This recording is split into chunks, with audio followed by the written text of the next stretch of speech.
എല്ലാവർക്കും നമസ്കാരം. മുമ്പ് ഇവിടെ 2 അവതരണങ്ങൾ നടത്തി. നമ്മൾ മനസ്സിലാക്കേണ്ട ഒരു കാര്യം, ഏറ്റവും ലളിതമായിട്ടുള്ള, ഏറ്റവും ഗഹനമായിട്ടുള്ള കാര്യങ്ങൾ ഏറ്റവും ലളിതമായിട്ട് പറയുക എന്നുള്ളതാണ് ഒരു ധിഷണ, അല്ലെങ്കിൽ അതാണ് ഒരു പ്രതിഭ, അല്ലെങ്കിൽ ഒരു വൈഭവം.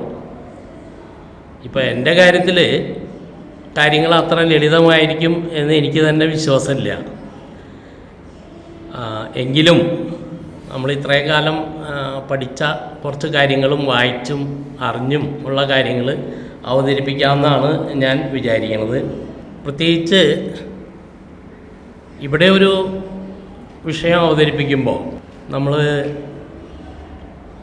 ഒരു പൊതുയോഗത്തിൽ പറയുന്ന പോലെയോ അല്ലെങ്കിൽ ഒരു പള്ളി വികാരി നടത്തുന്ന പ്രസംഗം പോലെയോ അതല്ലെങ്കിൽ മൻ കി ബാത്ത് പോലെയോ ഒന്നും നമുക്ക് കാര്യങ്ങൾ അവതരിപ്പിക്കാൻ പറ്റില്ല. കാരണം ഇവിടെ ഇരിക്കുന്ന എല്ലാവരും ഒരു യുക്തിവാദി എന്ന നിലയിലും ഒരു ജീവിതത്തിൽ ആദ്യന്തം പഠിച്ചുകൊണ്ടിരിക്കുന്ന വ്യക്തികൾ എന്ന നിലയിലും വളരെയധികം അറിവും പരിചയവും യുക്തിയും പ്രയോഗിക്കുന്ന ആളുകളാണ്.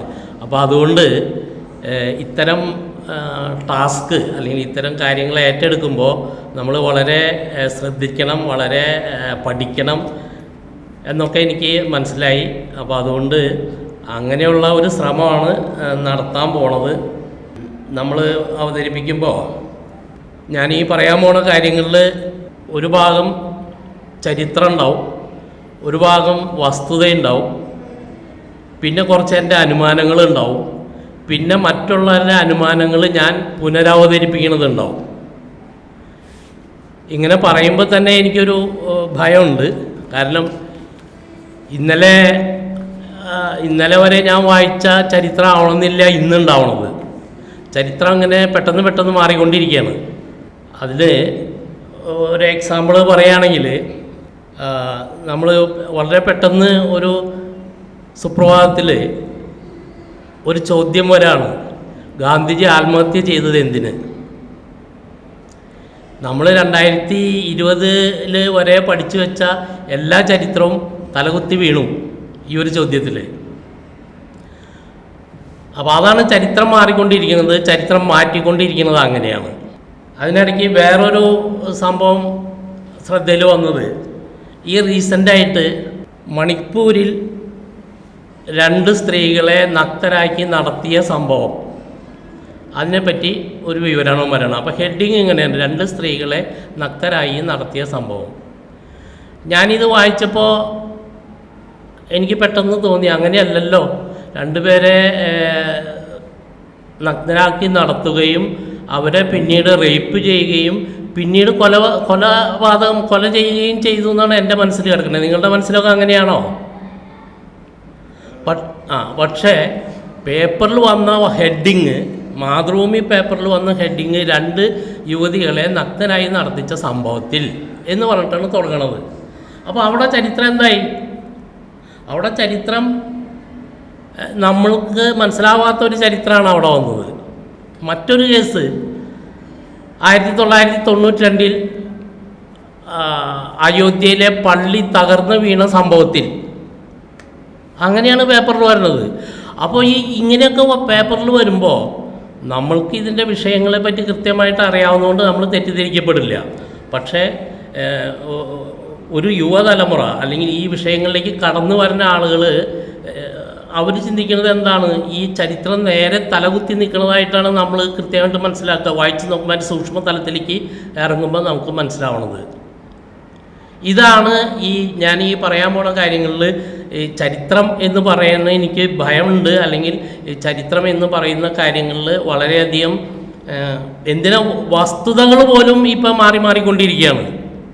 ചരിത്രപരമായ ചരിത്രം മാറുന്നു എന്ന് മാത്രമല്ല, വസ്തുതകൾ ഓരോ ദിവസം ചെല്ലുന്തോറും മാറി പുതിയ വസ്തുതകൾ രംഗത്ത് വന്നുകൊണ്ടിരിക്കുകയാണ്. അപ്പോൾ ഇത്തരത്തിൽ വസ്തുതകളും ചരിത്രങ്ങളും മുളച്ചൊടിക്കുന്ന ഒരു സാഹചര്യത്തിലാണ് നമ്മൾ പറയുന്നത്.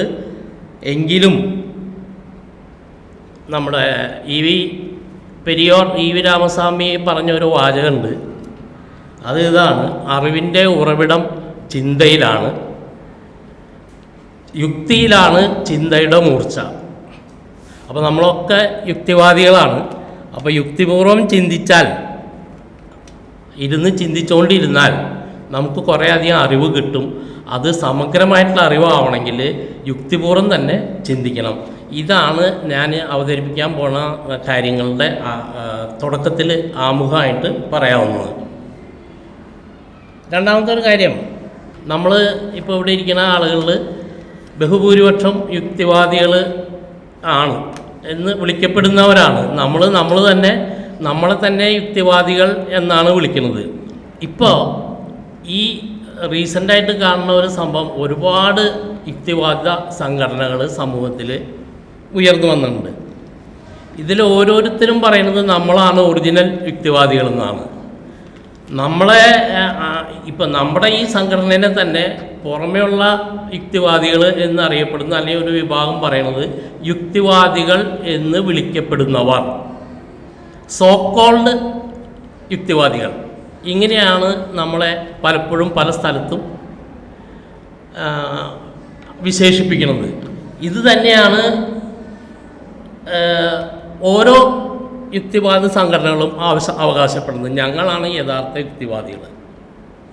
അപ്പോൾ നമ്മൾ നോക്കുമ്പോൾ ഇവിടെ കാണുന്ന ഒരു പ്രതിഭാസം എന്താണെന്ന് വെച്ചാൽ, ആരാണ് യുക്തിവാദി, ആരാണ് നിരീശ്വരവാദി, ആരാണ് പ്രായോഗിക യുക്തിവാദികൾ? ഇത് വളരെ വ്യത്യസ്തമായിട്ട് തരംതിരിഞ്ഞ് ഗ്രേഡിങ് പോലെയാണ് ഇപ്പോൾ യുക്തിവാദികൾ. കടുത്ത യുക്തിവാദികളാര്, മൈൽഡായിട്ടുള്ള യുക്തിവാദികളാര്, ഇങ്ങനെയുള്ള പല ഗ്രേഡിങ്ങുകളും ഇതിനകത്ത് വരുന്നുണ്ട്. പൊതുവായിട്ട് യുക്തിവാദികളുടെ ഒരു കാര്യം പറഞ്ഞു കഴിഞ്ഞാൽ, അന്ധവിശ്വാസങ്ങൾ, ആചാരങ്ങൾ, അതോടൊപ്പം തന്നെ കീഴ്വഴക്കങ്ങൾ, മുറ, ചട്ടം, ഇതിനെയൊക്കെ അവഗണിക്കുകയും സ്വതന്ത്രമായിട്ട് ചിന്തിക്കുകയും ചെയ്യുന്ന ഒരു വിഭാഗമാണ് നമ്മൾ. എന്ന് പറഞ്ഞാൽ ആചാരാനുഷ്ഠാനങ്ങളെയും മതപരമായിട്ടുള്ള ആഘോഷങ്ങളെയും അവഗണിച്ചുകൊണ്ട് മനുഷ്യൻ്റെ സ്വാതന്ത്ര്യത്തിനും നന്മയ്ക്കും വേണ്ടി നമ്മൾ ആശയങ്ങൾ അവതരിപ്പിക്കുകയും പ്രചാരണം നടത്തുകയും ചെയ്യുന്നു. പക്ഷേ ഇവിടെ നമ്മൾ കാണേണ്ട ഒരു കാര്യം, ഈ മൂല്യങ്ങളെ, യുക്തിവാദ മൂല്യങ്ങളെ തീർത്തും എതിരായിട്ടുള്ള സംഭവങ്ങൾ, അതായത് എല്ലാ മതസംവിധാനങ്ങളെയും പിന്തുണയ്ക്കുകയും അങ്ങനെ അതിൽ നിന്ന് വോട്ടുകൾ ആയിട്ട് മാറ്റുകയും ചെയ്യുന്ന ഒരു സംവിധാനത്തെ പിന്താങ്ങുന്ന ഒരുപാട് യുക്തിവാദികൾ നമുക്ക് കാണാൻ പറ്റും. അവരും പറയുന്നത് ഞങ്ങളും യുക്തിവാദികൾ തന്നെയാണെന്നാണ്. അപ്പോൾ ഇതെങ്ങനെയാണ് കോയിൻസൈഡ് ചെയ്ത് പോവുക എന്നുള്ളതാണ് ഒരു പ്രശ്നം. അപ്പോൾ ആരാണ് യഥാർത്ഥ യുക്തിവാദികൾ?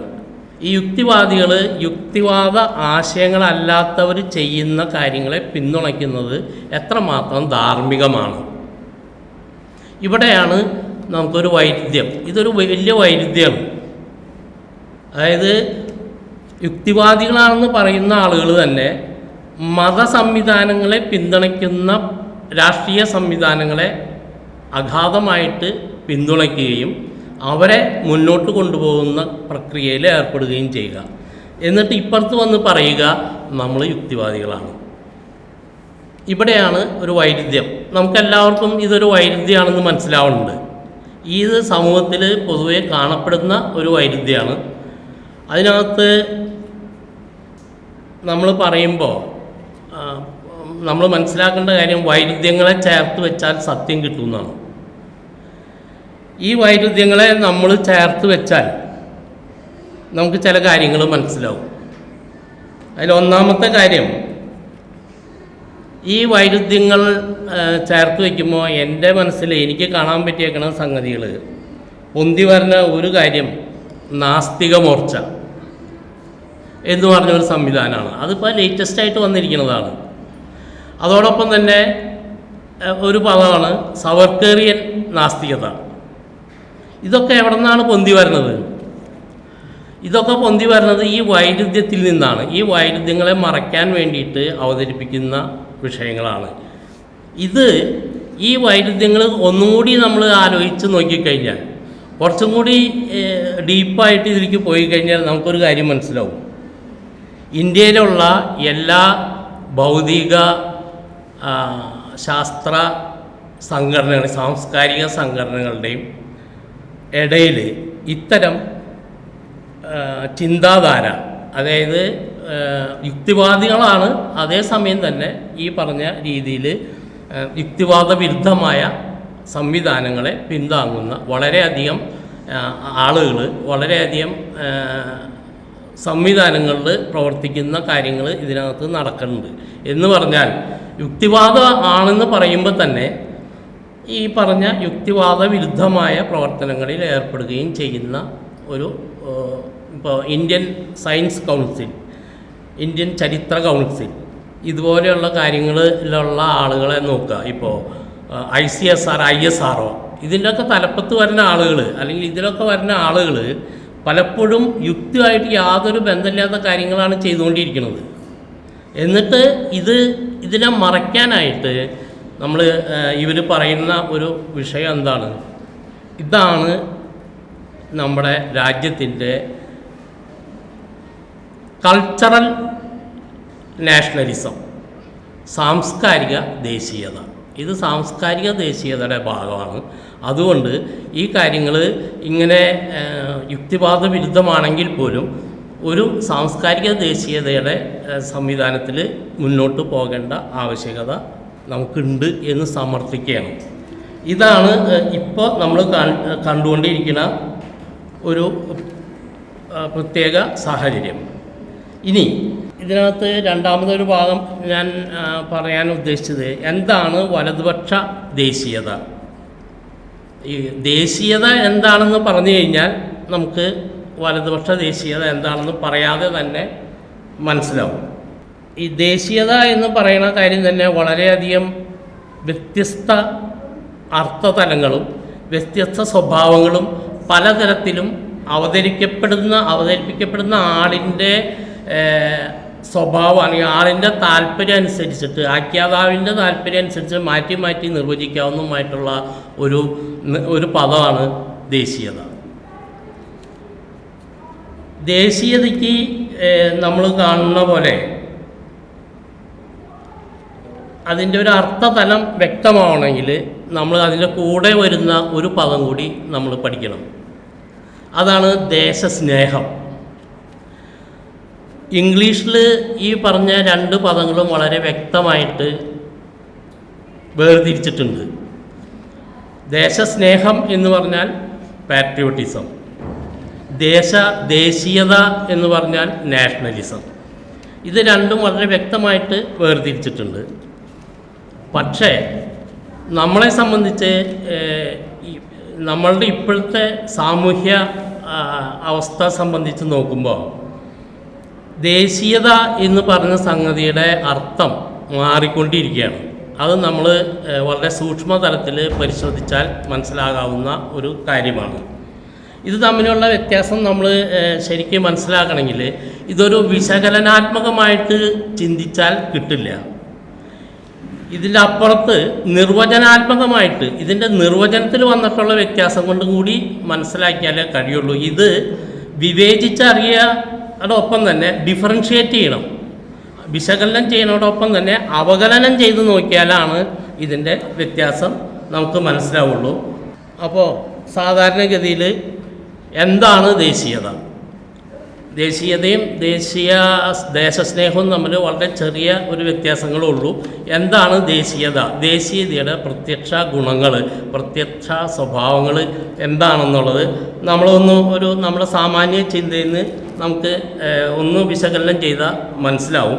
അതിലൊന്ന്,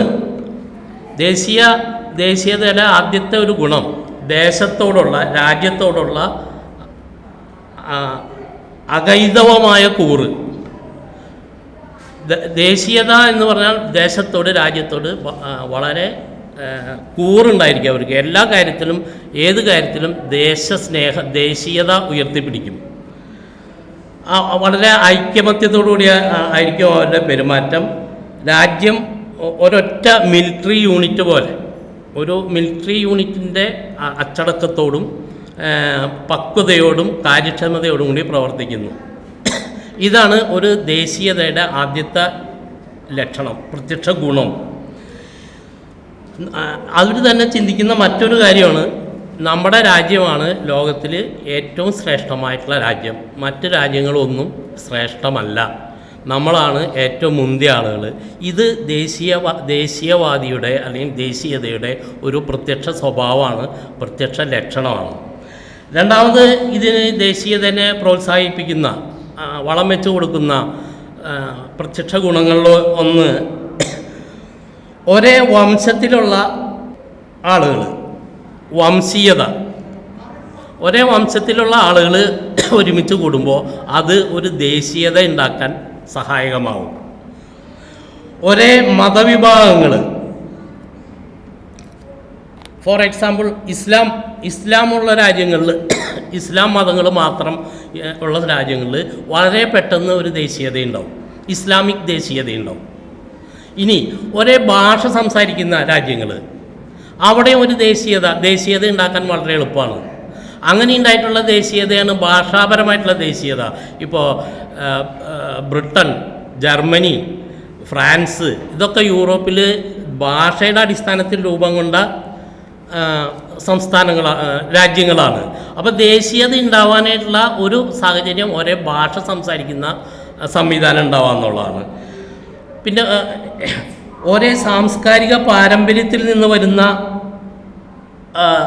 ജീവിത രീതി, അതോടൊപ്പം തന്നെ ആഘോഷങ്ങൾ, മറ്റു കാര്യങ്ങളിൽ ഒരേ സാംസ്കാരിക രീതി പിന്തുടരുന്ന രീതി ആണെങ്കിൽ അവിടെയും ഒരു ദേശീയത ഉണ്ടാവാൻ എളുപ്പമാണ്. പിന്നെ പൊതുവായിട്ടുള്ള രാഷ്ട്രീയ ലക്ഷ്യം ഉണ്ടാവുക. അതിനൊരു എക്സാമ്പിൾ പറഞ്ഞാൽ, നമ്മുടെ ദേശീയത ഏറ്റവും കൂടുതൽ പ്രകടമായിട്ടുണ്ടായ സാഹചര്യം സ്വാതന്ത്ര്യ സമരമാണ്. ഈ സ്വാതന്ത്ര്യ സമരകാലം എന്ന് പറഞ്ഞാൽ നമുക്ക് ഒരു ഐക്യത്തോടു കൂടി ഒരു ലക്ഷ്യം ഉണ്ടായിരുന്നു, ഒരു രാഷ്ട്രീയ ലക്ഷ്യം ഉണ്ടായിരുന്നു. ആ രാഷ്ട്രീയ ലക്ഷ്യം സ്വാതന്ത്ര്യം നേടുക എന്നുള്ളതായിരുന്നു. സ്വാതന്ത്ര്യം നേടുക എന്നുള്ള രാഷ്ട്രീയ ലക്ഷ്യം വന്നപ്പോൾ അവിടെ എന്തുണ്ടായി? വളരെ പെട്ടെന്ന് ദേശീയത രൂപം കൊണ്ടു. ഇന്ത്യൻ സ്വാതന്ത്ര്യ സമരത്തിൻ്റെ അടിസ്ഥാനത്തിൽ ഒരു ദേശീയ പ്രസ്ഥാനം തന്നെ ഉണ്ടായി. അപ്പോൾ രാഷ്ട്രീയ ലക്ഷ്യങ്ങളുണ്ടായാൽ ദേശീയത പെട്ടെന്ന് രൂപപ്പെടും. ഇനി ഭൂമിശാസ്ത്രമായിട്ടുള്ള കിടപ്പ്, ഫോർ എക്സാമ്പിൾ, അതിനൊരു എക്സാമ്പിൾ പറഞ്ഞാൽ നമ്മൾ ജപ്പാൻ, അതുപോലെ ഓസ്ട്രേലിയ, ഇവിടെയൊക്കെ ദേശീയത എന്ന് പറഞ്ഞാൽ അവർ ഒറ്റപ്പെട്ട രാജ്യങ്ങളാണ്.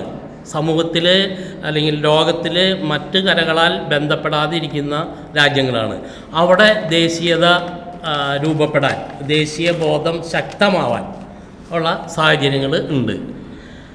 പിന്നെ വളരെ പെട്ടെന്ന് സാമ്പത്തിക വളർച്ച നേടുന്ന രാജ്യങ്ങൾ, അവിടെയും ദേശീയത വളരെ പെട്ടെന്ന് ദേശീയ ബോധം രൂപപ്പെടാനുള്ള സാഹചര്യങ്ങൾ കൂടുതലാണ്. അതിന് എക്സാമ്പിളാണ് അമേരിക്ക, ജർമ്മനി, ഇതുപോലെയുള്ള രാജ്യങ്ങൾ. അവിടെ ദേശീയ ബോധം ഉണ്ടാകുന്നത് വളരെ പെട്ടെന്നുള്ള സാമ്പത്തിക വളർച്ചയുള്ള സംവിധാനങ്ങൾ അവിടെ ഉള്ളത് കൊണ്ടാണ്. ഇനി വളരെ പെട്ടെന്ന് സൈനിക വളർച്ച ഉണ്ടാവുകയാണ്. ജർമ്മനി രണ്ടാം ലോകമഹായുദ്ധ കാലത്ത് വളരെയധികം സൈനികമായിട്ട് മുന്നോട്ട് പോയി. അവിടെ ഒരു പ്രത്യേക ദേശീയത രൂപപ്പെട്ടു, അതാണ് നാസിസം. അതുപോലെ ഫാസിസം, മുസോളിനിയുടെ ഇറ്റലിയിൽ ഫാസിസം രൂപപ്പെട്ടു. ഇത്തരം ദേശീയതകൾ രൂപപ്പെടുന്നത് അവിടുത്തെ സൈനിക വളർച്ചയുടെയും സാമ്പത്തിക വളർച്ചയുടെയും ഒരു ഭാഗമായിട്ടാണ്. അപ്പോൾ ഇത്തരം ദേശീയതകൾ രൂപപ്പെടുമ്പോൾ നമ്മൾ മനസ്സിലാക്കേണ്ട കാര്യം, ഇതിനൊന്നിനും ഒരു സാഹചര്യമില്ലാത്ത ഇന്ത്യയിൽ, അതായത് സാമ്പത്തിക വളർച്ച, സൈനിക വളർച്ച, പ്രത്യേക ഭൂമിശാസ്ത്രമായിട്ടുള്ള സെറ്റപ്പില്ലായ്മ, പിന്നെ ഭാഷാപരമായിട്ട് ഐക്യമില്ലായ്മ,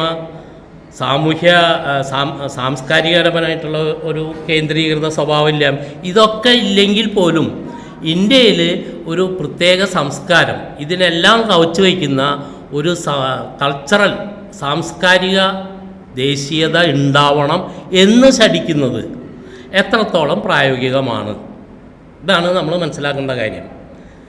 ഇന്ത്യ എന്ന് പറഞ്ഞാൽ അതൊരു കൾച്ചറൽ ഡൈവേഴ്സിറ്റി ഉള്ള രാജ്യമാണ്. ഒരുപാട് ആശയങ്ങളും ഒരുപാട് മാനവികതകളും ഒരുപാട് ജനസഞ്ചയങ്ങളും അധിവസിക്കുന്ന ഒരു രാജ്യമാണ്. ഈ രാജ്യത്ത് ഇതെല്ലാം അവഗണിച്ചുകൊണ്ട് ഒരു സുപ്രഭാതത്തിൽ ഒരു കൾച്ചറൽ ദേശീയത, ഒരു കൾച്ചറൽ നാഷണലിസം അടിച്ചേൽപ്പിക്കാം, അല്ലെങ്കിൽ അടിച്ചേൽപ്പിക്കുന്നതിനുള്ള ശ്രമങ്ങളുടെ ഭാഗമായിട്ടാണ് പല കാര്യങ്ങളും മുന്നോട്ട് പോയിക്കൊണ്ടിരിക്കുന്നത്. ഒരു ജനസഞ്ചയം, ഒരു ജനത എന്ന് പറഞ്ഞാൽ അതിൻ്റെ എല്ലാ ജീവിതത്തിലും, എല്ലാ ജീവിത ഭാഗങ്ങളിലും, ജീവിത രീതികളിലും മാറ്റങ്ങൾ ഇങ്ങനെ ഉണ്ടായിക്കൊണ്ടിരിക്കും. ഓരോ ഘട്ടത്തിലും മാറ്റങ്ങൾ ഉണ്ടായിക്കൊണ്ടും ഈ മാറ്റങ്ങൾ ഉണ്ടാവുന്നത് കൊണ്ടാണ് ചലനാത്മകമായ സംവിധാനങ്ങളുള്ളതുകൊണ്ട് മാറ്റങ്ങൾ ഉണ്ടാവും. ഈ മാറ്റങ്ങളുള്ളത് കൊണ്ടാണ് നമുക്ക് ചരിത്രം ഉണ്ടാവുന്നത്. ഒരു ജനതയ്ക്ക് ഒരു ചരിത്രം ഉണ്ടാവുക എന്ന് പറഞ്ഞാൽ ഈ മാറ്റങ്ങളുടെ ആകത്തുകയാണ് ചരിത്രം. ഇങ്ങനെ ഒരുപാട് ചരിത്രം ഉണ്ടാവുമ്പോഴാണ് ഒരു സമൂഹത്തിന് അല്ലെങ്കിൽ ഒരു ജനതയ്ക്ക് ഒരു പാരമ്പര്യം ഉണ്ടാവുന്നത്. ഇങ്ങനെ ഒരുപാട് പാരമ്പര്യങ്ങൾ ഉണ്ടാവുമ്പോഴാണ് ഒരു ജനതയ്ക്ക് ഒരു സംസ്കാരം ഉണ്ടാവുന്നത്. ഇങ്ങനെ ഒരുപാട് സംസ്കാരങ്ങളുള്ള ഒരു രാജ്യം ആണ് ഇന്ത്യ. ഈ രാജ്യത്ത് ഇങ്ങനെ ഏകശിലാരൂപത്തിലുള്ള എല്ലാ സംസ്കാരങ്ങളെയും മുകളിൽ കൂടെ ഒരു ദേശീയ സംസ്കാരം കൊണ്ടുവന്ന് ഒരു തൊഴുത്തിൽ കൊണ്ടുകെട്ടാം, അല്ലെങ്കിൽ ഒരു ഏകശിലാരൂപമാക്കി മാറ്റാം, അതിനു വേണ്ടിയിട്ടുള്ള ശ്രമങ്ങൾ നടത്തുമ്പോൾ അത് എത്രമാത്രം അപ്രായോഗികമാണ് എന്നുള്ളത് നമ്മൾ മനസ്സിലാക്കേണ്ട ഒരു കാര്യമാണ്. അതുകൊണ്ടാണ് രവീന്ദ്രനാഥ് ടാഗോർ വളരെ അർത്ഥവത്തായ വാക്കുകളിൽ നമ്മളോട് പറഞ്ഞിട്ടുള്ളത്. എന്താണ് അദ്ദേഹം പറഞ്ഞത്? Patriotism is not my refuge. അതായത് എൻ്റെ അഭയകേന്ദ്രം രാജ്യസ്നേഹമോ ദേശീയതയോ അല്ല. എൻ്റെ അഭയകേന്ദ്രം ഹ്യൂമാനിറ്റിയാണ്, മാനവികതയാണ്. മാനവികതയിൽ മാത്രമാണ് നമ്മളുടെ ഒരു ദേശീയതയെ ഉൾക്കൊള്ളിക്കാൻ പറ്റുള്ളൂ. വിവിധ കൾച്ചറൽ ഡൈവേഴ്സിറ്റി ഉള്ള നമ്മളുടെ പ്രസ്ഥാനത്തെ അല്ലെങ്കിൽ നമ്മുടെ രാജ്യത്തെ സാംസ്കാരിക വൈവിധ്യത്തെ ഉൾക്കൊള്ളാൻ മാനവികതയ്ക്ക് കഴിയുള്ളൂ, ദേശീയതയ്ക്ക് കഴിയില്ല. അതുകൊണ്ടാണ് അദ്ദേഹം പറഞ്ഞത്, I will never allow patriotism to triumph over humanity as long as I live. ഞാൻ ജീവിക്കുന്നിടത്തോളം കാലം മാനവികതയുടെ പുറത്ത് അല്ലെങ്കിൽ മാനവികതയ്ക്ക് മേലെ രാജ്യസ്നേഹത്തെയോ ദേശീയതയോ വിജയം വരിക്കാൻ അനുവദിക്കില്ല എന്ന് അദ്ദേഹം അസന്നിഗ്ധമായിട്ട് പറഞ്ഞതിൻ്റെ ഏറ്റവും പ്രധാനപ്പെട്ട കാരണം ഇന്ത്യയുടെ ബഹുമുഖമായ ബഹുസ്വരമായ കൾച്ചറൽ ഡൈവേഴ്സിറ്റിയാണ്. അത് മനസ്സിലാക്കിക്കൊണ്ടാണ് നമ്മൾ ഈ രാജ്യത്തിൻ്റെ വ്യത്യസ്തമായ ആശയങ്ങൾ ഉൾക്കൊള്ളുന്ന ഒരു യുക്തിവാദ പ്രസ്ഥാനങ്ങളും മറ്റ് പ്രസ്ഥാനങ്ങളും മുന്നോട്ട് പോകേണ്ടത്. ഇതിന് പകരം ഒരു ഏകശിലാരൂപമായ ഒരു കൾച്ചറൽ ഡൈവേഴ്സിറ്റി ഉണ്ടാക്കുന്നത് എത്രത്തോളം പ്രായോഗികമാണ് എന്നുള്ളത് നമ്മൾ ഓരോരുത്തരും ചിന്തിച്ചാൽ അതിൻ്റെ ബുദ്ധിമുട്ടുകൾ, അതിൻ്റെ അപ്രായോഗികത മനസ്സിലാവും. ഇനി ഈ ദേശീയതയും ദേശീയ ബോധവും ദേശീയതയും ദേശസ്നേഹവും തമ്മിലുള്ള ചില വ്യത്യാസങ്ങൾ നമുക്കിവിടെ നമ്മളുടെ പ്രായോഗിക ചിന്തയിൽ നിന്നും നമുക്ക് അതൊന്ന് വേർതിരിച്ച് കാണാൻ പറ്റുമെന്ന് നോക്കാം. ഒരു ദേശസ്നേഹിയെ സംബന്ധിച്ച് അങ്ങേര് പ്രാധാന്യം കൊടുക്കുന്നത് ഭൂമിയോടാണ്, ദേശത്തിൻ്റെ ഭൂമിയോടാണ്. അപ്പോൾ ഒരു ദേശസ്നേഹി ഭൂമിയെ സ്നേഹിക്കുമ്പോൾ ഒരു ദേശീയവാദി സ്നേഹിക്കുന്നത് ജീവിത രീതിയെയാണ്, ദേശത്തെയല്ല. അയാൾക്ക് ദേശത്തോട് വലിയ താല്പര്യം ഉണ്ടാവില്ല, അയാൾ ജീവിത രീതിയോടാണ്, സംസ്കാരത്തോടാണ് അയാൾക്ക് താല്പര്യം ഉണ്ടാവുക. അവർ പറയുന്നത്, ദേശീയവാദി പറയുന്നത് എൻ്റെ രാജ്യമാണ് ഏറ്റവും മുന്തിയത്, ലോകത്തിൽ എൻ്റെ ദേശീയതയ്ക്ക് കീഴിലാണ് ബാക്കിയെല്ലാം, എനിക്ക് എവിടെയും കയറി ചെല്ലാം, ശക്തി ഉണ്ടെങ്കിൽ എനിക്ക് എവിടെയും കയറി ചെല്ലാം. ഒരു ദേശസ്നേഹി ഞാൻ എൻ്റെ രാജ്യത്തെക്കുറിച്ച് അഭിമാനിക്കുന്നു എന്ന് പറയുമ്പോൾ, ഒരു ദേശീയവാദി പറയുന്നത് എന്താണ്? എനിക്ക് എൻ്റെ രാജ്യത്തെപ്പറ്റി അഭിമാനമുണ്ട്, പക്ഷേ എൻ്റെ രാജ്യം മാത്രമാണ് ശ്രേഷ്ഠം, മറ്റെല്ലാ രാജ്യങ്ങളും എൻ്റെ രാജ്യത്തിന് പിന്നിലാണ്, എനിക്ക് എല്ലാ രാജ്യത്തെയും കീഴ്പ്പെടുത്താനുള്ള അവകാശമുണ്ട്. അതൊരു ദേശീയതാ ബോധത്തിൽ നിന്ന് വരുന്ന ഒരു വികാരമാണ്.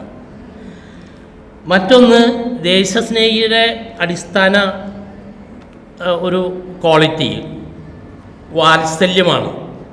ഇതര മനുഷ്യരോടൊരു വാത്സല്യത്തോടു കൂടിയ, അല്ലെങ്കിൽ മറ്റ് ജാതി മത അല്ലെങ്കിൽ മറ്റ് സംവിധാനങ്ങളോട് ഒരു വാത്സല്യത്തോടെ പെരുമാറുമ്പോൾ, വാത്സല്യം പ്രകടിപ്പിക്കുമ്പോൾ, ഒരു ദേശീയവാദിക്ക് എപ്പോഴും ഒരു മത്സരത്തിൻ്റെ സ്വഭാവമായിരിക്കും, ഒരു നിരാസത്തിൻ്റെ, മറ്റുള്ളവരെ നിരസിക്കുക, അവരുമായിട്ട് മത്സരത്തിൽ ഏർപ്പെടുക. ഇതാണ് ഒരു ദേശീയ. എന്ത് വിട്ടുവീഴ്ചകളും ചെയ്യും. അവൻ്റെ രാജ്യത്തിന് പ്രാധാന്യം കൊടുക്കുന്നതോടൊപ്പം സമാധാനത്തിനും ഈക്വൽ പ്രാതിനിധ്യം കൊടുക്കും. ഒരു ദേശീയവാദിയാണ്, അവൻ്റെ സ്വഭാവം വളരെ തീവ്രമായിട്ടുള്ള സ്വഭാവമായിരിക്കും. രാജ്യത്തിന് വേണ്ടിയിട്ട് മരിക്കും, കലാപം സൃഷ്ടിക്കും, ആളെ കൊല്ലും, കത്തിക്കും, എന്ത് വേണമെങ്കിലും ദേശത്തിന് വേണ്ടി ചെയ്യും. അതൊരു ദേശീയവാദിയുടെ സ്വഭാവമാണ്. അപ്പോൾ അവിടെയും ദേശീയതയും ദേശസ്നേഹവും തമ്മിൽ വളരെയധികം വ്യത്യാസപ്പെട്ട് കിടക്കുന്നുണ്ട്. ദേശസ്നേഹി സമകാലീന സാർവലൗകികമായ മുന്നേറ്റങ്ങളെ അംഗീകരിച്ച് തൻ്റെ രാജ്യവും അതിനകത്ത് പങ്കാളിയാവണം, മറ്റ് രാജ്യങ്ങളിൽ നിന്ന് കൊടുക്കുകയും വാങ്ങുകയും ചെയ്യുന്ന ഒരു സംവിധാനത്തോട് താല്പര്യം പ്രകടിപ്പിക്കുന്ന ഘട്ടത്തിൽ ഒരു ദേശീയവാദി മറ്റ് രാജ്യങ്ങളിൽ നിന്ന് ശാസ്ത്ര സാങ്കേതിക വിദ്യകൾ സ്വീകരിക്കുമ്പോൾ തന്നെ പൗരാണിക മഹിമയും നമ്മളുടെ ശാസ്ത്രത്തിലുള്ള പണ്ട് കാലത്തുള്ള പുരോഗതിയും പറഞ്ഞ് ബോസ്റ്റ് ചെയ്യുന്ന ഒരു സാഹചര്യമാണ് നമ്മൾ കണ്ടെത്തുന്നത്. ആചാരങ്ങളും ക്ഷേത്രങ്ങളും പൗരാണിക മഹിമയും ആർക്കുമറിയാത്ത വേദങ്ങളും ഇതൊക്കെയാണ് അവർ അവരുടെ ദൈനംദിന പ്രകടനത്തിൽ അവതരിപ്പിക്കുക. പിന്നെ മറ്റ് രാജ്യങ്ങളോടുള്ള വികാരം അല്ലെങ്കിൽ മറ്റു രാജ്യങ്ങളോടുള്ള ഒരു സമീപനത്തിൽ ഒരു ദേശസ്നേഹി വളരെ നിഷ്ക്രിയമായിരിക്കും. അത് എങ്ങനെ വേണം എന്നുള്ളതിനെപ്പറ്റി ആ ദേശസ്നേഹമുള്ള ആളുകൾക്ക് അതിനെപ്പറ്റി ഒരു വലിയ ആദി അല്ലെങ്കിൽ ആശങ്ക ഉണ്ടാവില്ല.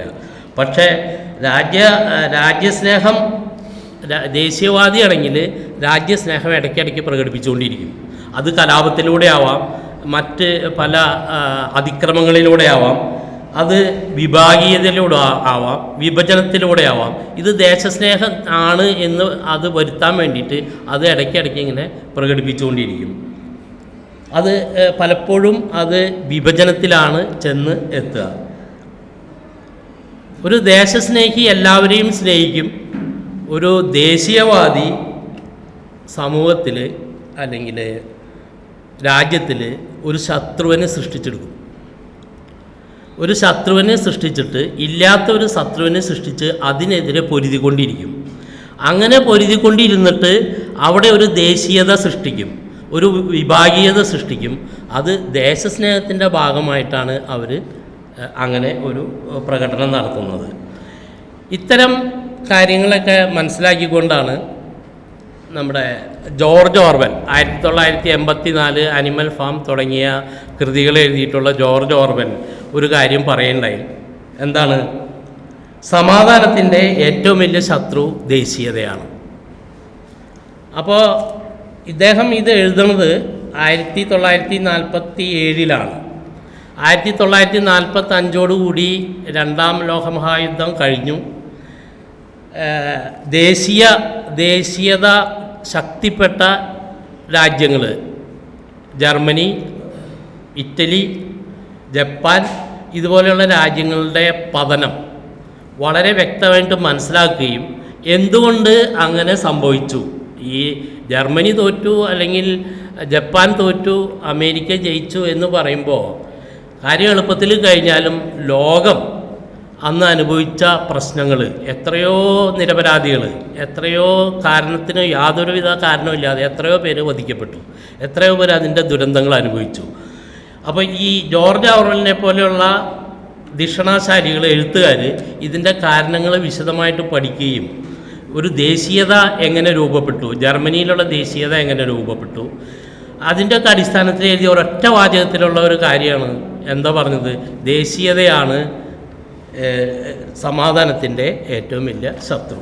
അപ്പോൾ ഞാൻ ഇത്രയും കാര്യങ്ങൾ ഞാൻ അവതരിപ്പിച്ചത്, നമ്മൾ പറഞ്ഞല്ലോ ദേശീയ ബോധവും വലതുപക്ഷ ദേശീയതയും യുക്തിവാദവും. ഇനി ഇപ്പം ഞാൻ പറയാതെ തന്നെ നിങ്ങൾക്ക് മനസ്സിലാവും ദേശീയത എന്ന വികാരം അല്ലെങ്കിൽ ദേശീയത എന്ന ഗുണം വലതുപക്ഷമാണോ ഇടതുപക്ഷമാണോ എന്നുള്ളത്. ഇത് പറയാതെ തന്നെ മനസ്സിലാവും വലതുപക്ഷ തീവ്രവാദികൾ അല്ലെങ്കിൽ വലതുപക്ഷ തീവ്ര സ്വഭാവമുള്ള ആളുകൾ കൈയാളുന്ന ഒരു ഗുണമാണ് അല്ലെങ്കിൽ ഒരു ക്വാളിറ്റിയാണ്, അവതരിപ്പിക്കുന്ന ഒരു സംവിധാനമാണ്, ഒരു ആശയ രൂപമാണ് ദേശീയത. നമ്മൾ നോക്കുമ്പോൾ ഒരു ലിബറൽ മനോഭാവമുള്ള ഒരാൾക്കും ഒരു ദേശീയവാദി ആവാൻ കഴിയില്ല. എന്ന് പറഞ്ഞാൽ ദേശീയവാദം പൂർണ്ണമായിട്ടും വലതുപക്ഷ ആശയമാണ്, തത്വപരമായിട്ട് അത് വലതുപക്ഷ ആശയമാണ്. ഇത് നമ്മൾ മനസ്സിലാക്കേണ്ട ഒരവസ്ഥയാണ്. മാനവികതയുടെ ഗുണങ്ങളായിട്ടുള്ള സത്യം, നീതി, തുല്യത, ലിംഗപദവി, ഇതെല്ലാം സ്വാതന്ത്ര്യം, ഇതെല്ലാം നമുക്ക് വരുന്നത് യുക്തിചിന്തയിൽ നിന്നാണ്. യുക്തിയോടുകൂടി ചിന്തിക്കുമ്പോഴാണ് ഈ പറഞ്ഞ മൂല്യങ്ങൾക്കൊക്കെ അടിസ്ഥാനമുള്ളൂ. ഈ മൂല്യങ്ങളുടെ വില നമ്മൾ മനസ്സിലാക്കണമെങ്കിൽ യുക്തിയോടുകൂടി ചിന്തിച്ചെങ്കിൽ മാത്രമാണ് നമുക്ക് ഈ പറഞ്ഞ അടിസ്ഥാന ക്വാളിറ്റികൾ മനസ്സിലാക്കാൻ കഴിയുള്ളൂ. എന്ന് പറഞ്ഞാൽ ഒരു യുക്തിവാദിക്ക് ഒരു വലതുപക്ഷ ദേശീയതയുടെ വക്താവാൻ കഴിയുമോ എന്നുള്ളതാണ് നമ്മൾ ഇവിടെ ഉയർത്തിപ്പിടിക്കുന്ന ചോദ്യം. അതിനു വേണ്ടിയിട്ടാണ്, ഈ ചോദ്യത്തിന് മറുപടി കിട്ടുന്നതിന് വേണ്ടിയിട്ടാണ് നമ്മൾ ദേശീയത എന്താണെന്ന് പറഞ്ഞത്, മാനവികത എന്താണെന്ന് പറഞ്ഞത്, ദേശസ്നേഹം എന്താണെന്ന് നമ്മൾ അവതരിപ്പിച്ചത്. അപ്പോൾ ഈ നമ്മൾ ചർച്ച ചെയ്യപ്പെടേണ്ട ഒരു വിഷയം ദേശീയത എന്നുള്ള ഒരു വാക്ക്, അത് 1947 ഗാന്ധിജിയൊക്കെ എഴുതണ സമയത്ത്, ഗാന്ധിജിയുടെ പ്രവർത്തന സമയത്ത് ഒരു ദേശീയത എന്നുള്ള രൂപത്തിൽ അതൊരു പ്രശ്നമുള്ള ഒരു പദമായിരുന്നില്ല. ഒരു ദേശസ്നേഹി, ഒരു ദേശീയത, ഇത് രണ്ടും ഏകദേശം ഒരേ അർത്ഥത്തിൽ വ്യാഖ്യാനിക്കപ്പെട്ടുകൊണ്ടിരുന്നതാണ് സംഭവമാണ്. പക്ഷെ പിന്നീട് കാര്യങ്ങൾ സങ്കീർണമായപ്പോൾ ദേശീയതയും ദേശസ്നേഹവും തമ്മിലുള്ള അർത്ഥം ഒരുപാട് മാറി. അതുകൊണ്ട് ദേശീയത ഇനിയും പുനർനിർവചിക്കപ്പെടേണ്ട ഒരു സംഭവമായിട്ടാണ് നമ്മൾ മനസ്സിലാക്കേണ്ട കാര്യം. അത് ആരും ചെയ്യണില്ലെങ്കിൽ പോലും യുക്തിവാദികൾ ആ ദേശീയത എന്താണെന്ന് മനസ്സിലാക്കണം, മാനവികത എന്താണെന്ന് മനസ്സിലാക്കണം. നിലവിലുള്ള യുക്തിവാദ ബോധത്തിൻ്റെ അടിസ്ഥാനത്തിൽ അത് മനസ്സിലാക്കാൻ നമ്മൾ ബാധ്യതയുള്ളവരാണ്. അത് ചർച്ച ചെയ്യപ്പെടേണ്ട ഒരു വിഷയമാണ്. അതിൻ്റെയോടൊപ്പം തന്നെ നമ്മൾ നേരത്തെ പറഞ്ഞ ഒരു ചോദ്യം കൂടി വരുന്നുണ്ട്, ഒരു വലതുപക്ഷ ദേശീയവാദിക്ക് യുക്തിവാദി ആവാൻ കഴിയുമോ? അതും ഒരു ചോദ്യമായിട്ട് നമ്മൾ പരിഗണിക്കണം. മറ്റൊന്ന്, ഈ ചോദ്യങ്ങൾക്ക് ഉത്തരം കണ്ടെത്തണമെങ്കിൽ ഈ ചോദ്യങ്ങളുമായിട്ട് ബന്ധപ്പെട്ട അക്കാഡമിക് സൗകര്യങ്ങൾ നമുക്കുണ്ടാവണം. നമ്മളുടെ ഏതെങ്കിലും സ്കൂളുകളിലോ ഏതെങ്കിലും കോളേജുകളിലോ ലോജിക് അല്ലെങ്കിൽ ലോജിക്കൽ സ്റ്റഡീസ് എന്ന് പറഞ്ഞിട്ട് ഒരു വിഷയം പഠിപ്പിക്കുന്നുണ്ടോ? സയൻസ്, സാമൂഹ്യശാസ്ത്രം, ലോജിക്കൽ സ്റ്റഡീസ് ഒരു സബ്ജക്റ്റാണോ? അത് ഇപ്പോഴുണ്ടോ? ഇപ്പോഴുണ്ടോ? ഇല്ല. അപ്പോൾ അപ്പോൾ ഞാൻ പറഞ്ഞു വന്നത്, ഈ ലോജിക്കൽ സ്റ്റഡീസ് വളരെ ചെറുപ്രായത്തിൽ സ്കൂളിൽ തന്നെ അക്കാഡമിക് വിഷയമായിട്ട് ഏർപ്പെടുത്തേണ്ട ഒരു വിഷയമാണ്. യുക്തിചിന്ത അതൊരു ചിന്താരീതിയാണ്. ആ രീതിയിൽ ചിന്തിച്ചാൽ മാത്രമാണ് നമ്മൾ നേരത്തെ അവതരിപ്പിച്ച പ്രശ്നങ്ങൾക്ക് ഒരു സൊല്യൂഷൻ കണ്ടെത്താൻ പറ്റുള്ളൂ. ഇപ്പം നമുക്ക് ബാക്കി എല്ലാ വിഷയങ്ങളിലും, ഈവൻ തിയോളജിയിൽ വരെ ഡോക്ടറേറ്റ് എടുക്കാം. തിയോളജി എന്ന് പറഞ്ഞ ഒരു ഇല്ലാത്ത സബ്ജക്റ്റാണ്, അതിൽ വരെ ഡോക്ടറേറ്റ് എടുക്കാം. പക്ഷെ ജ്യോതിഷത്തിലെടുക്കാം. ജ്യോതിഷം അതുപോലെയുള്ള പന്ന ശാസ്ത്രങ്ങളിൽ, പന്ന വിഷയങ്ങളിൽ മുഴുവൻ, അധമ ശാസ്ത്രങ്ങളിൽ മുഴുവൻ ഡോക്ടറേറ്റും ഹയർ സ്റ്റഡീസും ഉണ്ട്. നമ്മുടെ പൊളിറ്റിക്സ് പറയുമ്പോൾ എല്ലാ രാഷ്ട്രീയക്കാരും എല്ലാ ദേശങ്ങളും ഇടപെടുന്ന ഒരു വിഷയമാണ് പൊളിറ്റിക്സ്. ഈ പൊളിറ്റിക്സിൽ എത്രയോ ഗവേഷണ സൗകര്യങ്ങൾ ഉണ്ട്. അതിലെല്ലാവരും കൈകാര്യം ചെയ്യണം. പ്രധാനമന്ത്രി തന്നെ എടുത്തിട്ടുള്ളതാണ് എൻ്റയർ പൊളിറ്റിക്സിൽ മാസ്റ്റർ ബിരുദം. അപ്പോൾ ഞാൻ പറഞ്ഞു വന്നത്, ഈ ഇല്ലാത്ത വിഷയങ്ങൾ, നിലവിലില്ലാത്ത സംവിധാനം, ശാസ്ത്രമായിട്ട് ഒരു ബന്ധങ്ങളും ഇല്ലാത്ത വിഷയങ്ങളിൽ ഡോക്ടറേറ്റ് എടുക്കാനും അത് പാഠ്യപദ്ധതിയിൽ ഉൾപ്പെടുത്താനും ശ്രമിക്കുമ്പോഴുണ്ട്. അതിനുള്ള സംവിധാനങ്ങളുള്ളപ്പോൾ ഏറ്റവും അത്യാവശ്യമായിട്ടുള്ള യുക്തിചിന്ത, ലോജിക്കൽ സ്റ്റഡീസ്, അത് നമ്മളുടെ പാഠ്യവിഷയത്തിൽ വരണം. അതിനകത്ത് ഹയർ സ്റ്റഡി നടത്തണം. ഏതെങ്കിലും ഒരു ആൾ ഡോക്ടറേറ്റ് PhD അല്ലെങ്കിൽ ഈ പറഞ്ഞ ലോജിക്കൽ സ്റ്റഡീസിൽ ഡോക്ടറേറ്റ് എടുത്തിട്ടുണ്ടോ? അങ്ങനെ ഒരു സംഭവം പുറമെ രാജ്യങ്ങളിലുണ്ടോയെന്ന് എനിക്കറിയില്ല. ഇന്ത്യയിൽ എന്തായാലും ലോജിക്കൽ സ്റ്റഡീസിന് യാതൊരു പ്രാധാന്യമില്ല. അങ്ങനെ പ്രാധാന്യം കൊടുത്താൽ ചെറുപ്രായത്തിലെ ലോജിക്ക് പഠിച്ചു കഴിഞ്ഞാൽ ഇവിടെ ഉണ്ടാവുന്ന പ്രശ്നം എന്താണെന്ന് വെച്ചാൽ ഈ ആത്മീയ കച്ചവടങ്ങളും അന്ധവിശ്വാസങ്ങളും ആൾദൈവങ്ങളും ഇതൊക്കെ അടച്ചു പൂട്ടേണ്ടി വരും. ഇതുകൊണ്ട് ബിസിനസ് നടത്തുന്ന ജനസഞ്ചയങ്ങളുണ്ട്. വളരെ വലിയ കമ്മ്യൂണിറ്റിയാണ്. അത് നമുക്കറിയാം. അതൊരു ആത്മീയ വ്യാപാരം നടത്തുന്ന ഒരു സംവിധാനമാണ്. ഈ സംവിധാനം നിലച്ചു പോകും. വളരെ ചെറുപ്പത്തിലെ ഇത് പാഠ്യപദ്ധതി, സ്കൂൾ പാഠ്യപദ്ധതിയിലോ കോളേജ് പാഠ്യപദ്ധതിയിലോ ഇത് ഉൾപ്പെടുത്താൽ വളരെ വിപുലമായിട്ടുള്ള ആത്മീയ വ്യാപാരം നിന്നുപോകും. അത് മനസ്സിലാക്കിക്കൊണ്ട് ബോധപൂർവം തന്നെയാണ് ഈ വിഷയങ്ങളിൽ ഒരു ഹയർ സ്റ്റഡീസോ ഈ വിഷയം പാഠ്യപദ്ധതിയിലോ ഉൾപ്പെടുത്താത്തത് എന്ന് ആണ് ഞാൻ സന്ദേഹിക്കുന്നത്. അതുകൊണ്ട് ഞാൻ അവസാനിപ്പിക്കുകയാണ്. ഈ അവസരത്തിൽ ഈ ലോജിക്കൽ സ്റ്റഡീസ് പാഠ്യപദ്ധതിയിൽ ഉൾപ്പെടുത്തുക എന്നുള്ളത് കൂടി ഒരാവശ്യമായിട്ട് അംഗീകരിച്ചുകൊണ്ട് ഞാൻ എൻ്റെ വാക്കുകൾ അംഗീകരിക്കണമെന്ന് അഭ്യർത്ഥിച്ചുകൊണ്ട് ഞാൻ എൻ്റെ വാക്കുകൾ അവസാനിപ്പിക്കുന്നു. നന്ദി.